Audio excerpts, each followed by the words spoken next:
तो राम राम भाई सारा ने। आज हम करेंगे यूनिट एंड मेजरमेंट के फर्स्ट लेक्चर का रिवीजन। इसमें सबसे पहले हमने देखा फिजिकल क्वांटिटी। फिजिकल क्वांटिटी कौन सी होती है? तो फिजिकल क्वांटिटी वो होती है जिनको मेजर किया जा सके, जैसे मास, वेलोसिटी, एक्सेलरेशन। अब फिजिकल क्वांटिटी के आगे दो टाइप है। एक तो फंडामेंटल फिजिकल क्वांटिटी जो कि इंडिपेंडेंट फिजिकल क्वांटिटी होती है। फंडामेंटल फिजिकल क्वांटिटी किसी पे डिपेंड नहीं करती, इंडिपेंडेंट होती है। और दूसरी है derived physical quantity. Derived physical quantity वो होती है जो फंडामेंटल पे डिपेंड करती है। अब फंडामेंटल फिजिकल क्वांटिटी होती है टोटल 7, और इन 7 फंडामेंटल फिजिकल क्वांटिटी से ही आगे जितनी भी फिजिकल क्वांटिटी बच गई वो सारी डिराइव होती है। अब फंडामेंटल फिजिकल क्वांटिटी कौन कौन सी है? 7। लेंथ, मास, टाइम, टेम्परेचर, करंट और मास ऑफ सब्सटेंस और ल्यूमिनस इंटेंसिटी।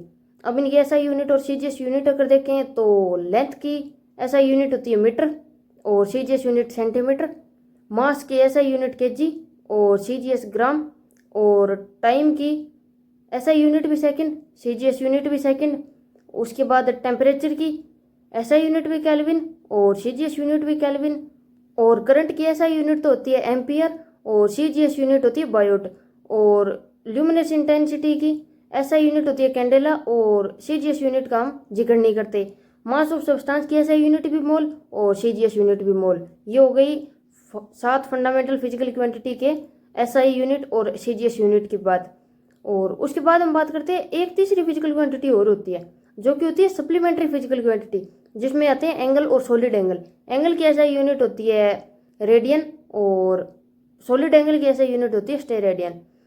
अब सप्लीमेंट्री फिजिकल क्वांटिटी यानी एंगल और सॉलिड एंगल का डायमेंशन नहीं होता, यूनिट होती है। यानी कि ये यूनिट तो होती है इनके पास लेकिन डायमेंशन लेस क्वांटिटी होती है। तो ये 3 टाइप की हमने क्वांटिटी देख ली, फिजिकल क्वांटिटी देख ली। उसके बाद हम बात करते हैं जैसे कुछ एक सिस्टम होते हैं, MKS system, FPS system, CGS system. तो सीजीएस सिस्टम जैसे इसमें सीजीएस का मतलब है सेंटीमीटर, ग्राम, सेकंड। यानी इसमें लेंथ तो मेजर होगी सेंटीमीटर में, मास होगा ग्राम में और टाइम होगा सेकंड में। उसी तरीके से एमकेएस में मीटर, केजी, सेकंड। एफपीएस में फुट, पाउंड, सेकंड। इस टाइप से ये कुछ एक सिस्टम बनाए होते हैं। उसके बाद हम बात करते हैं डायमेंशन क्या होता है। तो डायमेंशन होता है जब हम किसी भी फिजिकल क्वांटिटी को फंडामेंटल फिजिकल क्वांटिटी की टर्म में एक्सप्रेस करते हैं, तब उस फंडामेंटल फिजिकल क्वांटिटी की जो पावर होती है उसको डायमेंशन बोलते हैं। जैसे फोर्स का डायमेंशन होता है m1 L1 T-2, यानी फोर्स का डायमेंशन है MLT-2। और एनर्जी या वर्क का होता है ML² T-2, यानी M1 L2 T-2। ये बात कर ली डायमेंशन की। उसके बाद हम देखते हैं कि यूनिट और डायमेंशन का क्या रिलेशन है। यानी कि अगर किसी फिजिकल क्वांटिटी के पास यूनिट है तो उसके पास डायमेंशन होगा या नहीं होगा, और अगर किसी फिजिकल क्वांटिटी के पास डायमेंशन है तो उसके पास यूनिट होगी या नहीं होगी, इनकी बात करते हैं। तो ये एमर्सन ने हमें एक तरीका बताया था कि यूनिट को तो हम मान लेंगे फर्स्ट फ्लोर और डायमेंशन को हम मान लेंगे सेकेंड फ्लोर। अब बात करते हैं, तो पहले तो यूनिट की 2 कंडीशन देखेंगे, फिर डायमेंशन की 2 कंडीशन देखेंगे। सबसे पहले देखते हैं यूनिट की। तो अगर किसी फिजिकल क्वांटिटी के पास यूनिट है तो उसके पास डायमेंशन होगा या नहीं होगा। तो यूनिट को क्या माना था? First floor. तो अब हमने क्या बोला, अगर किसी बिल्डिंग में फर्स्ट फ्लोर है तो उसके ऊपर सेकंड फ्लोर होगा या नहीं होगा।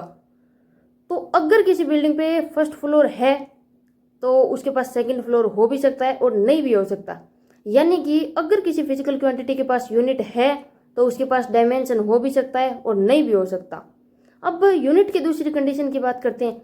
अगर किसी फिजिकल क्वांटिटी के पास यूनिट नहीं है, यानी फर्स्ट फ्लोर नहीं है, तो डायमेंशन होगा या नहीं होगा, सेकंड फ्लोर होगा या नहीं होगा।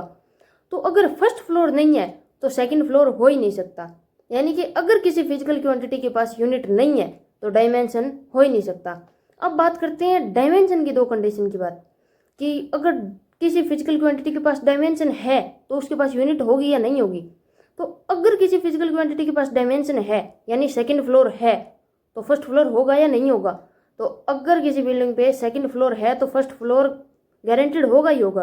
तो यानी कि अगर किसी फिजिकल क्वांटिटी के पास डायमेंशन है तो उसके पास यूनिट होगी ही होगी, मस्ट है, यूनिट होगी।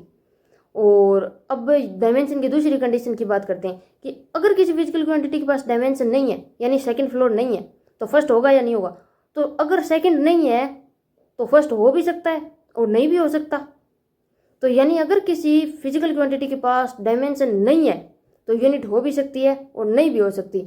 ऑल ओवर कहने का मतलब ये, हम यूनिट को फर्स्ट फ्लोर मानेंगे और डायमेंशन को सेकंड फ्लोर मानेंगे, फिर हम चेक कर लेंगे कि फर्स्ट फ्लोर है तो सेकंड होगा या नहीं होगा, सेकंड है तो फर्स्ट होगा या नहीं होगा। और इसी तरीके से इस कंसेप्ट को इजी बनाया था और इस लेक्चर में हमने इतना ही पढ़ा था। Thank you.